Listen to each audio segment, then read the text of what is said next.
So I think some of the key takeaways at the moment when you put politics into construction, both of the political parties are getting their act together, they're getting a lot more united behind their own leaders.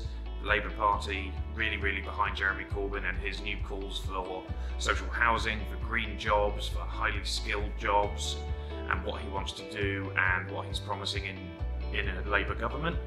The Conservatives equally have kind of put aside some of their differences and they're getting behind Theresa May. She seems to be making some progress with the Brexit negotiations, and equally she's announcing new things and new policies on council housing and social housing, investing in building, allowing councils to actually invest more in what they build. So the construction industry needs to be paying a lot of attention at the moment to what's going on in Westminster and what's going on in Parliament. I dealt with adjudication cases update, important updates in terms of smashing cap adjudications, how those are going to change, probably reducing in scope and number on the back of the decision in growth developments. Also fraud in adjudication, that's an important issue as well. A lot of contractors, particularly facing claims from subcontractors, who often feel that they are dealing with fraudulent claims, and the new learning on that is important. I touched briefly on IKEA and REFA and the developments in terms of expert evidence and the Mr. Justice Fraser's rather pointed comments in relation to what he expects from experts. It's something that anybody who deals with this field should be aware of.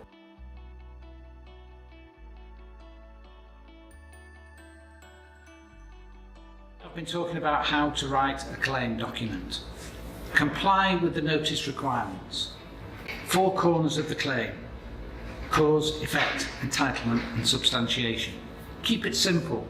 Aim at the 14-year-old. Tell the reader the conclusion that you want. Records, records, records, the mantra of Max Abrahamson. Always make sure you have a third-party review, and make your narrative document small and your evidence file large. And that is a summary of what we did today. What I've been talking about today is escalate. A startling statistic is, according to the Legal Services Board, SMEs lose 40 billion each year through commercial disputes, but only 11% of them actually see that there is an effective channel for the resolution of those disputes. Escalate seeks to remove all the barriers that currently exist to access to justice, and it seeks to do that by attacking the enablers and deliverers within that process, to bring them into a one-team unit of collaboration, which ensures that there's no financial risk to litigation, no unknown bills, interests are aligned, and problems are all transferred to the lawyers. That's done through a fixed agreed upfront fee, fixed fees at 30%, no more, and that the client only pays on recovery and settlement. That means that the client is always the major beneficiary of any litigation that is pursued.